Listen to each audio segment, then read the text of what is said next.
et soins social. Excellence, distingués invités, docteurs, professeurs, en votre rang et qualité respective, mesdames et messieurs, bonjour, bonjour. C'est pour moi un immense plaisir et honneur de prendre part ce jour à cette cérémonie de remise officielle de vaccins et du Bifurc fourni par le Japon en soutien au gouvernement congolais en vue de faire face à l'épidémie de la variole de singe, en sigle Mpox. Je voudrais entamer mon propos par féliciter son Excellence M. Roger Kamba et à travers lui le gouvernement séminois pour tous les efforts déployés afin d'assurer la coordination de l'ensemble des opérations, ainsi que pour les mesures prises afin de briser la chaîne de transmission de Mpox, favoriser le dépistage et la prise en charge des personnes touchées par cette épidémie. En effet, depuis la pression des premiers cas en septembre 2023, plus de 89 000 cas suspects de Mpox ont été investigués, y compris plus de 2000 décès. Ces chiffres auraient pu être élevés si des mesures de santé publique rigoureuses n'avaient pas été rapidement mises en place. Ce deuxième lot, acquis dans le cadre de l'aide d'urgence du Japon, est composé de 1,5 million de doses de vaccins et d'IU qui permettront de renforcer la résilience du système de santé. Au Japon, ce vaccin est le seul vaccin autorisé contre la variole chez les enfants, dont l'efficacité et les effets préventifs contre la variole et le Mpox ont été reconnus. Moi aussi, personnellement, au début de cette année, j'ai essayé ce vaccin de manière officieuse à mes doigts, mais je constate que je vais bien. La sécurité et la sûreté est assurée. Et bien essayé. La remise de ce jour marque un tournant décisif dans la lutte contre cette maladie qui a suscité une vigilance accrue à travers le monde. Bien que confiné actuellement dans certaines régions, le Mpox a démontré sa capacité à franchir des frontières, touchant des populations souvent déjà vulnérables et mettant de preuve nos systèmes de santé. Face à cette réalité, la vaccination demeure l'un des outils les plus puissants. Elle incarne la prévention, la solidarité et surtout l'engagement de tous, et particulièrement celui du Japon envers les populations les plus vulnérables. J'espère que le vaccin parviendra aux patients souffrant de Mpox le plus rapidement possible sur la base du plan de vaccination élaboré par le gouvernement de la RDC. En remettant ce vote, le Japon ne fait pas juste une livraison logistique. Il s'agit d'une promesse, d'un engagement, voire d'une philosophie de vie et de coopération, à savoir sauver des vies, éviter des souffrances inutiles et maintenir la stabilité sanitaire.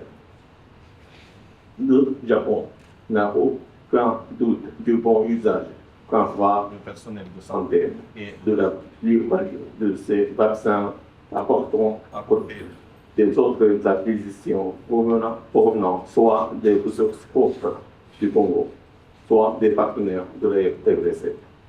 Monsieur le ministre, je voudrais informer l'assistance que ce vaccin appelé LC16MI est administré par une méthode un peu spécifique avec des anilles bifurquées en forme de Y qui sont aussi fournis.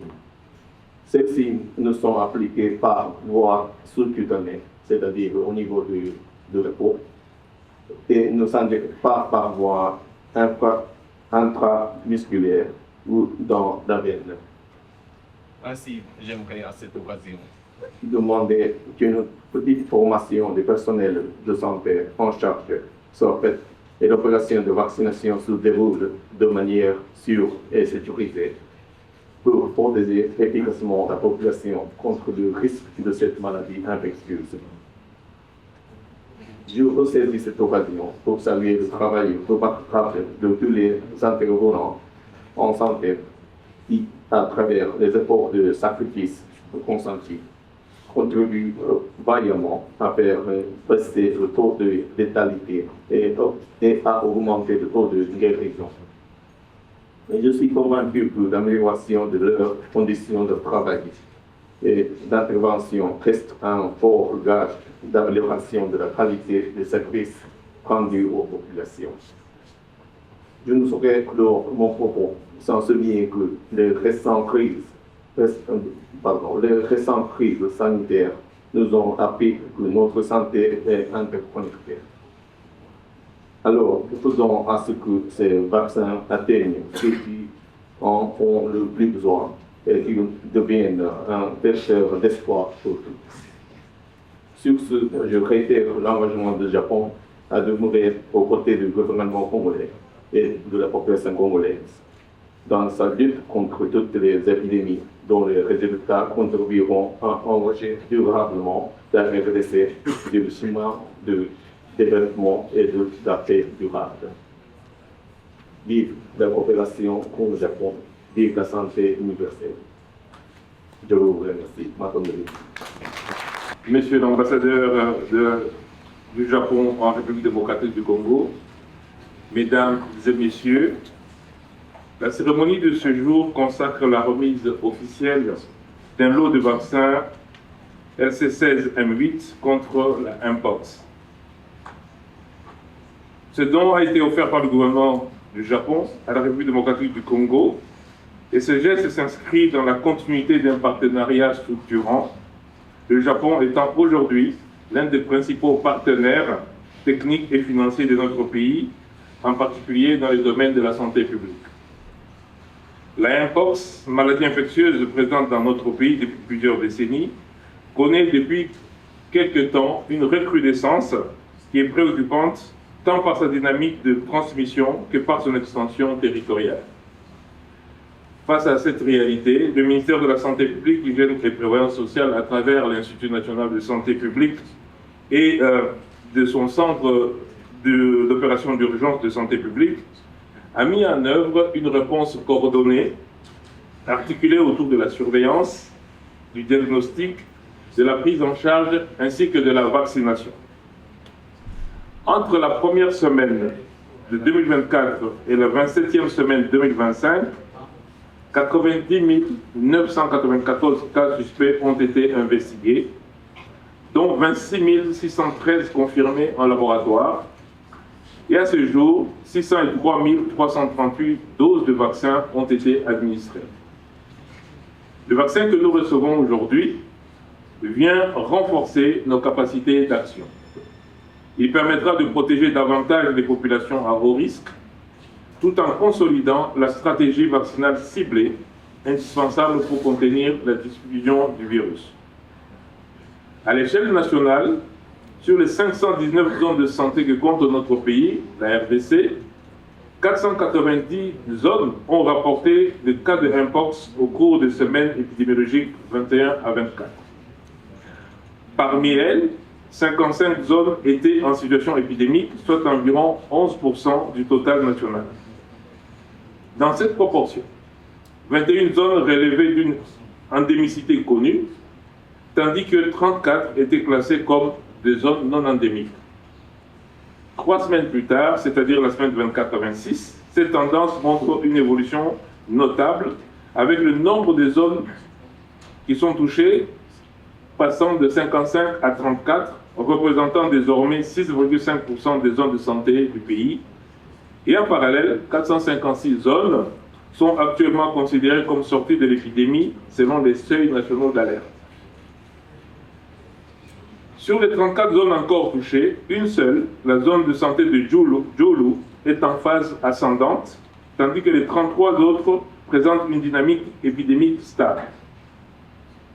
Ces indicateurs, bien que provisoires, régulièrement mis à jour et tributaires de la qualité des données rapportées, suggèrent une réduction progressive de l'épidémie de Mpox dans notre pays, traduisant l'impact tangible des mesures de riposte actuellement prises par l'Institut national de santé publique.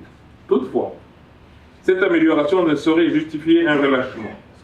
Le dispositif national de riposte demeure actif avec la poursuite des investigations, la recherche active des cas, la prise en charge clinique, ainsi que l'application rigoureuse des mesures de prévention, au premier rang desquelles l'intensification de la vaccination.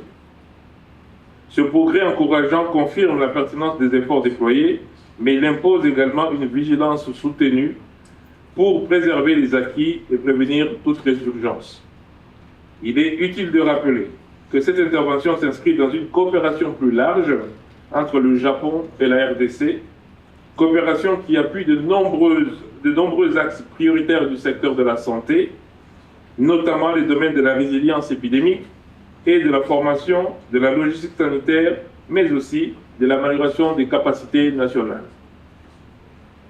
Je souhaite à ce jour saluer les équipes de l'Institut national de santé publique qui assurent la formation continue du personnel de santé à l'utilisation du vaccin LC16-1/8 comme vous avez demandé. Effectivement, on forme les utilisateurs avec cette aiguille très particulière dans le strict respect des normes de sécurité et d'efficacité. Cette action s'aligne pleinement sur la vision portée par son Excellence Monsieur le Président de la République, Félix-Antoine Tshisekedi Tshilombo, pour qui la santé publique est à la fois un droit fondamental, un levier de stabilité sociale et un pilier de souveraineté nationale. Monsieur l'ambassadeur, soyez assurés que ce don sera utilisé avec rigueur et transparence. Le ministère de la Santé publique et Prévoyance sociale, en lien avec les structures techniques et les autorités sanitaires provinciales, veillera à ce que les doses parviennent à la population cible conformément à la stratégie nationale. Je tiens à réaffirmer l'engagement du gouvernement de Mme Judith Suminwa à poursuivre cette collaboration dans une logique de partenariat structurant orienté vers les résultats, la redevabilité et la protection effective des populations. Que vive la coopération Japon-RDC, que vive la couverture santé universelle. Merci beaucoup.